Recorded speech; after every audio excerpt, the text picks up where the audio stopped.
I'm on a quest right now to review every game I play live here on this channel. If you're ever curious about the games I play, I stream here and on Twitch almost every day, at least I try to. But stop on by, it's fun. Every so often I also do an art stream, so keep that in mind. And if you join, I guarantee you'll become immortal. But today we're gonna be talking about LA Noire. Now, I liked LA Noire. I thought it was really fun.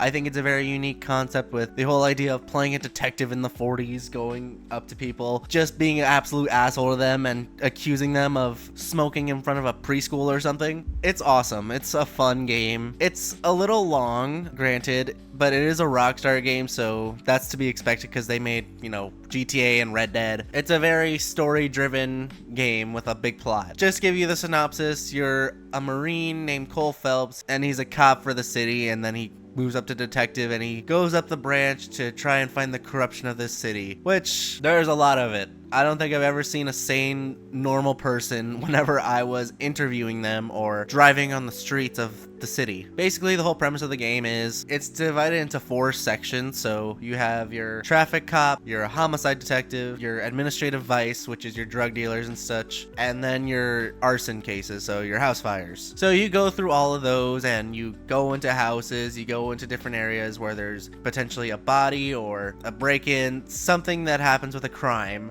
and you go and investigate all the clues, and then you piece everything together to try and find the main guy by interrogating witnesses, suspects, and collecting evidence so that way you can put them away. It's really cool. And my god, the interrogation scenes were sometimes very, very difficult to figure out. Because this game has like the face tracking mechanic in there, so you can kind of tell if someone's either lying or you doubting them or they're telling the truth. Sometimes I saw him and he had like a straight face, and then I click like doubt or accuse to only find out that he was telling the truth. I'm like, bullshit, he was telling the truth. That guy was looking around like a motherfucker. But most of the time, it was pretty easy to get. And as you progress, the game gets a bit harder. The facial tracking seems to get a little bit more complex, so it gets a little bit harder to tell. But I think it's really cool how they did that. It kind of makes you really question the things you ask or if that person's really involved or not. So that's kudos to them. Now, the story goes off on a different approach from other games to where, like, the first half of the game is kind of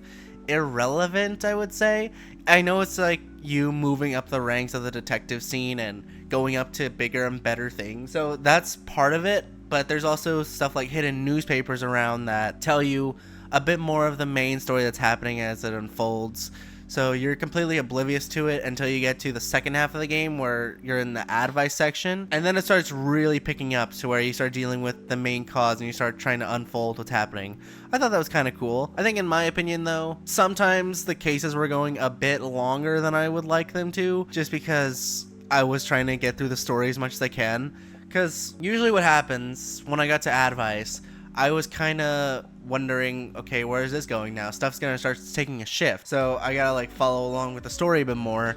So I decided to use the skip function a lot more whenever I was driving, which I'm probably the greatest driver in the game. So I used that ability to just go from place to place, not have to worry about the long drives or anything, because it's a big story. You have to pay attention a lot to see where the plot is going. Overall though, I think they really did a good job with the atmosphere of the game. Like, the cars are super hard to handle, the characters are really fleshed out. They really take the idea of being in that era of LA really seriously, and I'm glad they do that. And the face tracking is just so funny. It just adds that nice touch of silliness and wackiness to the mix, especially like if you're in fights. Like, Cole can get hit or fall off a ledge, like a tiny 2-foot ledge, and he'll just scream to hell and high water because it was just so traumatic for him. And that's something I really enjoyed about the game, was just how silly it was. My favorite line to this day is always going to be in the case with the consul general's car, and you interview him and you accuse him of something, and Cole just goes up and briefly says,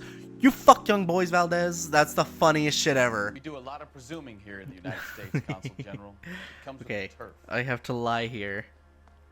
Here we go.